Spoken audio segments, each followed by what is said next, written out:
Oke, bismillahirrahmanirrahim. Assalamualaikum warahmatullahi wabarakatuh. Selamat pagi, salam sehat semuanya. Kita kembali lagi ke materi selanjutnya di mata kuliah Sistem Informasi Manajemen Persediaan.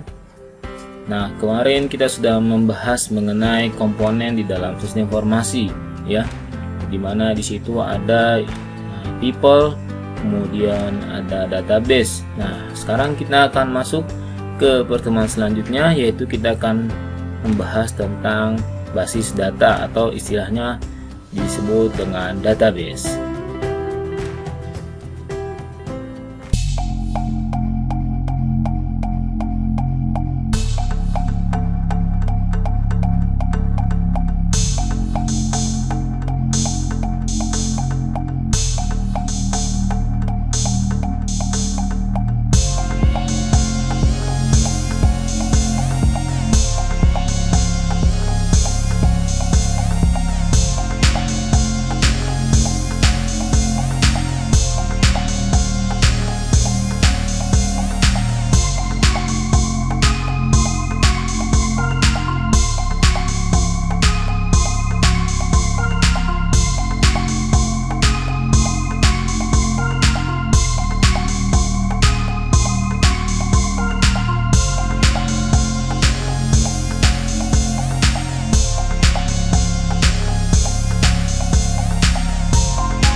Diolah. Ibaratnya data ini adalah suatu fakta, ya, yang belum diproses atau diolah. Misalnya ada data mahasiswa logistik, ya, ada 50. Nah, kemudian mau diapakan 50 tersebut? Ya, itu adalah data. Oke, nah ini contohnya, ya. KTP, keanggotaan handphone, ya, semua seperti itu tersebut adalah data. Oke, nah kemudian data dibutuhkan untuk memenuhi kebutuhan informasi dari pihak yang membutuhkan informasi. Ya, tadi misalnya mahasiswa logistik ada 50. Oleh karena itu, maka pada saat saya ingin membuat user di dalam aplikasi, ya jumlahnya adalah 50, ya. Nah, kebutuhan data tersebut adalah untuk menjadi suatu informasi, atau datanya 50, berarti yang ujian juga 50. Nah, itu adalah menjadi informasi, ya. Pertanyaan adalah kapankah data tersebut dibutuhkan dan seberapa banyakkah jumlah dari data tersebut, ya. Jadi data itu selalu ada, ya. Cuman kapan kita akan membutuhkannya untuk menjadi suatu informasi, ya. Nah, karena saking banyak data tersebut, maka disebutlah atau dibutuhkanlah suatu basis data, ya. Jadi bagaimana supaya data-data itu bisa diambil, ya. Seperti tadi misalnya kita contohnya tadi e-commerce, ya, kita bisa logout, kita bisa login, ya, data-data kita ada di situ semua. Itu yang berjalan adalah basis data. Jadi pengertian dari database atau basis data adalah suatu mekanisme yang digunakan untuk menyimpan informasi atau data. Jadi database itu digunakan untuk menyimpan informasi atau data. Seperti apa? Ya, tentunya adalah kumpulan yang berbasis komputer milik organisasi. Sehingga dapat disimpulkan database adalah suatu kelompok data arsip yang saling berhubungan yang diorganisasi sedemikian rupa agar kelak dapat dimanfaatkan kembali dengan cepat dan mudah, ya. Jadi kemarin coba kita kembali lagi ke model sistem informasi, ya. Di situ ada database, terus ada security, ya, seperti itu. Nah, itu nanti jadi database itu yang dia fungsinya adalah dia akan mengalirkan atau dapat memberikan menginput maupun menyimpan data, ya, seperti itu. Oke, nah ini contohnya kalau misalnya di dalam manual basis data itu adalah arsip ya. Jadi kalau misalnya kita punya arsip, itu adalah data ya. Data itu bisa jadi suatu folder-folder ya dalam komputer pegawai ya, apapun seperti itu. Oke, ataupun juga database adalah kumpulan dari file atau tabel untuk suatu database ya. Ibaratnya seperti ini, dia ada kalau kita di Excel gitu ya, kita bisa lihat ada recordnya, in data, kemudian misalnya ini ID ini fieldnya siapa ya. Seperti saya di WMS, Anda membuat username kan. Nah, username itu punya siapa, itu adalah database ya, jadi kumpulan dari file-file. Oke, untuk berjalannya database itu diperlukan yang pertama adalah hardware, jelas ya. Jadi harus ada komputer ya, ada memorinya ya, kemudian ada OS-nya, itu bisa DOS, Windows, Linux ya, tergantung dari kebutuhannya. Dan juga database-nya sendiri ya, database sistem basis data yang dapat memiliki objek seperti tabel, indeks, dan definisi suatu database ya. Ibaratnya apakah bentuknya tabel, apakah bentuknya data ya, apa bentuknya Excel ya, seperti itu. Kemudian ada softwarenya ya, sistem pengolah data ya, mengolah data dengan perangkat lunak atau software yang kemudian diisi dan diubah dan diambil kembali ya. Contohnya SQL Server, Oracle, SQL, IBM, Sybase ya. Jadi ini adalah database software yang berfungsi untuk mengorganisir, menyimpan, diubah dan diambil kembali ya, seperti itu. Kemudian ada user ya, user itu jelas, ada programmer, ada user mahir, ada user dan khusus. Dan software ya, seperangkat lunak yang ketiga digunakan untuk mengolah konten isi dari suatu database ya. Misalnya kita punya data Word gitu ya, tugas kuliah. Nah, itu formatnya Word, maka softwarenya, maka Microsoft Word itu menjalankan untuk database tersebut ya. Namun database itu bisa disimpan dengan tadi yang D ini ya, sistem pengolah data, atau disebut dengan database management system. Itu ada SQL Server, Oracle Database, SQL, IBM, Sybase ya, banyak-banyak software yang berhubungan dengan database. Contoh penerapan database ada banyak ya, ada di perbankan, ada di penerbangan, informasi calon penumpang ya, universitas ya, informasi mahasiswa, pendaftaran, nilai ya, semuanya itu adalah kita simpan di dalam database ya. Oke, nah ini ada perbedaan antara sistem database basis data ngasih di file ya. Kalau misalnya file, kita contoh ambil misalnya di dalam komputer ya, file Word, file Excel ya, itu langsung ya, personalia, pegawai. Jadi ini adalah file ya, seperti itu. Nah, misalnya tugas kuliah .docx ya, nah itu adalah file ya, seperti bukan data. Nah, kalau data adalah seperti ini ya. Jadi ada kumpulan-kumpulan ya, kumpulan data. Misalnya si A dia bisa menyimpan contoh kita ambil Google Drive ya, itu basis data ya, kita simpan, kemudian kita bisa sharing ya. Si A bisa menyimpan, bisa nge-download, dia bisa ini ya, kemudian ada database management system, kemudian bisa melihat basis data. Atau WMS ya, WMS juga dia menggunakan DBMS ya. Jadi ada user, Anda bisa mengakses selama database ini atau server ini aktif ya atau nyala. Nah, sekarang kita masuk apa itu DBMS, Database Management System. Ini adalah software ya, software untuk memelihara dan manajemen database. Jadi dalam database itu dari kumpulan data tersebut itu dikelola dengan namanya software DBMS ya. Jadi contohnya seperti misalnya database dibatas sebagai file ya. Jadi dia database itu simpan data, maka database itu yang mengalirkan, yang mengolah file kabinet tersebut, bisa disimpan, bisa diambil, bisa diproses, bisa diolah. Itu adalah menggunakan database management system ya. Nah, ini adalah software DBMS-nya, banyak macam-macam ya, DBase, Foxpro, Ingress, Access ya, Oracle, SQL, DB2, MySQL ya, macam-macam tergantung dari kebutuhan dari software tersebut. Oke, keuntungan menggunakan DBMS ya, Database Management System software, menghindari terjadi penggunaan data ya. Jadi data tersebut sudah tersimpan, mencapai independensi data. Independensi data itu adalah data yang tidak berdiri sendiri ya. Jadi ibaratnya data tersebut bisa bertambah, bisa dihapus ya.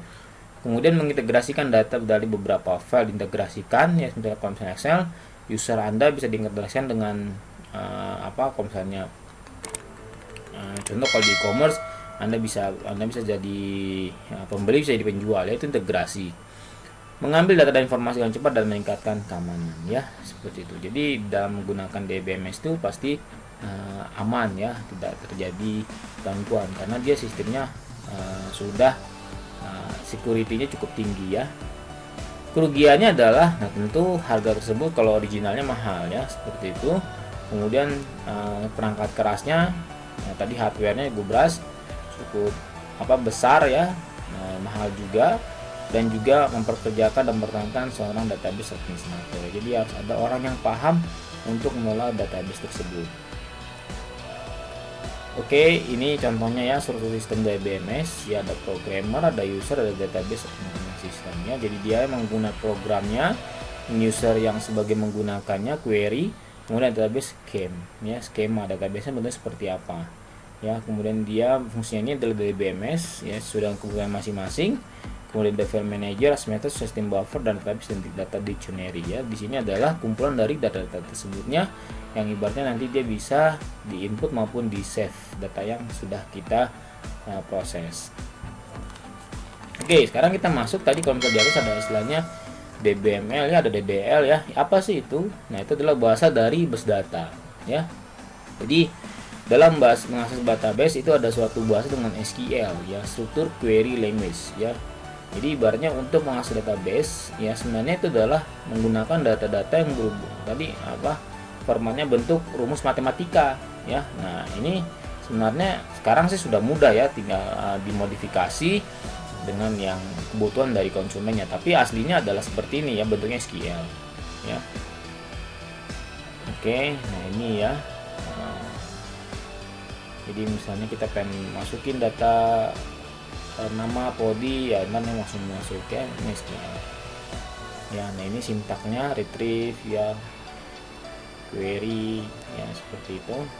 Misalnya ingin tampilkan nama dan pegawai gaji besar, jadi P, nama, P alat, nanti akan yang muncul seperti ini. Oke, nah kita masuk ke bahasa base data, ya, ada DML, ada DDL, ya. DML itu data manipulasi language, ya. Jadi ibaratnya memanipulasi data. Maksudnya ada data, kemudian data tersebut kita hapus, ya, data tersebut kita gunakan, itu ada data manipulasi language, atau data itu kita rubah, yang mengubah data, ya, mengubah username kita, mengubah password, itu adalah data manipulation language, ya, menggunakan data DML, ya, seperti itu.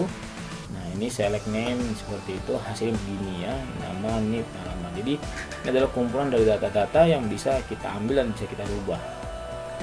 Nah, kalau misalnya DDL, ya, jadi sekumpulan base data ditentukan oleh sekumpulan definisi yang nyatakan membahas DDL, data definition language, ya. Contoh misalnya create database kok. Jadi kumpulan, ya, kumpulan dari database toko butuhnya apa saja, ya. Butuh database untuk warehouse management system.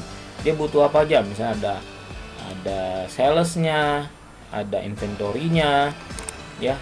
Di modul-modulnya itu ada DDL, ya. Oke.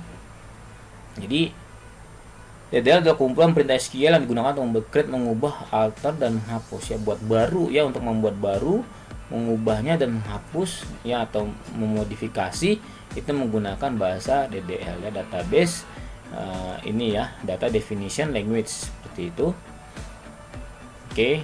Nah, ini, ya, database, table, view, index, procedure, function, dan triggernya, ya.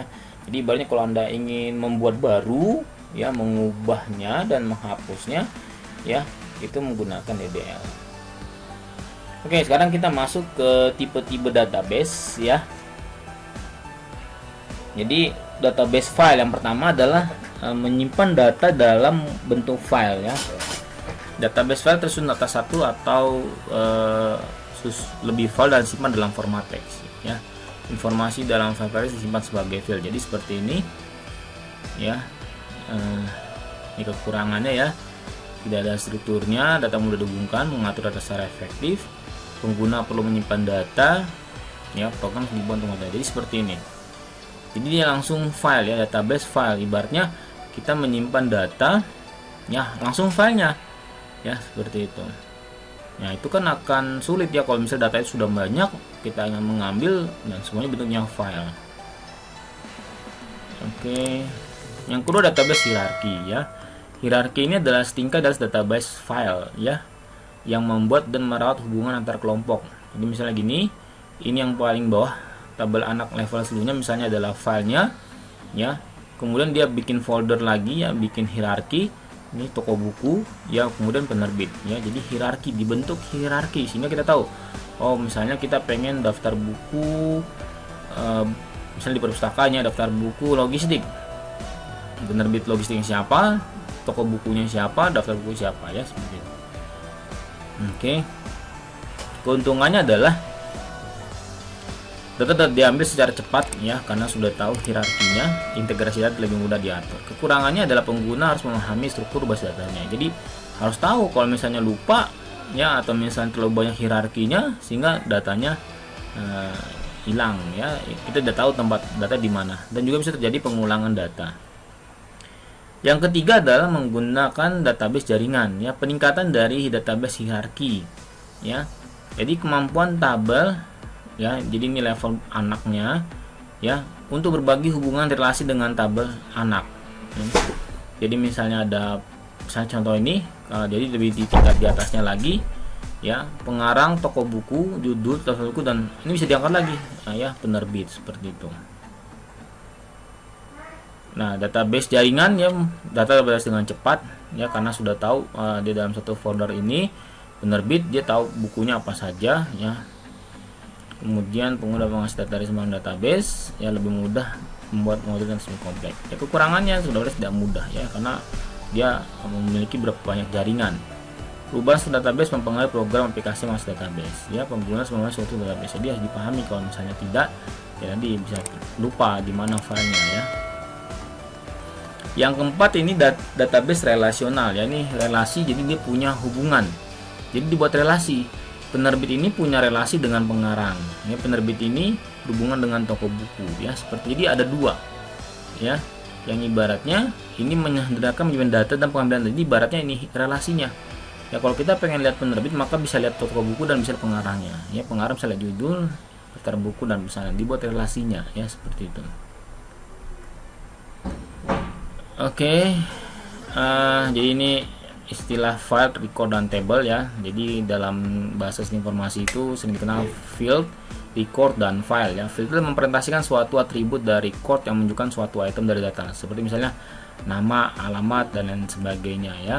Jadi ini field, misalnya ini ya, judul, daftar buku, pengarang, ini adalah field ya. Record, kumpulan dari field membentuk suatu record, menggambarkan suatu unit data yang tertentu ya. Ini recordnya penerbit ya, seperti itu. Kemudian filenya jelas ya, kumpulan record yang menggambarkan satu data yang sedih, misalnya file mata pelajarannya adalah filenya ya, seperti itu. Oke, ini contohnya kalau di dalam tabel ya. Kalau ini dari recordnya ya, misalnya adalah username-nya, kemudian ini adalah fieldnya ya, misalnya ada tabel di sini, dan ini adalah filenya ya, seperti itu. Oke, ini relasi ya, relasi seperti itu. Pekerjaan berhubungan dengan pegawai ya, kemudian pegawainya ini menjadi primary key sehingga bisa mengetahui nama dan tanggal lahir. Keuntungan database relasional ya, data dapat secara cepat ya, mudah diubah, data lebih akurat ya, pengguna mudah membuat dan modifikasi program aplikasi ya. Tugas, tugas nanti saya akan bahas di e-learning ya. Oke, sampai di sini dulu materi mengenai sistem data atau basis data. Sampai ketemu di pertemuan selanjutnya. Tetap sehat selalu. Assalamualaikum warahmatullahi wabarakatuh. Nah, sudah nonton video-videonya kan? Sekarang tinggal Anda like, subscribe, dan komen video-video yang sudah saya tampilkan. Apabila menurut Anda ada manfaat dari video-video saya, mohon untuk di-share ke teman-teman Anda. Oke, sampai di sini. Salam industri. Assalamualaikum warahmatullahi wabarakatuh.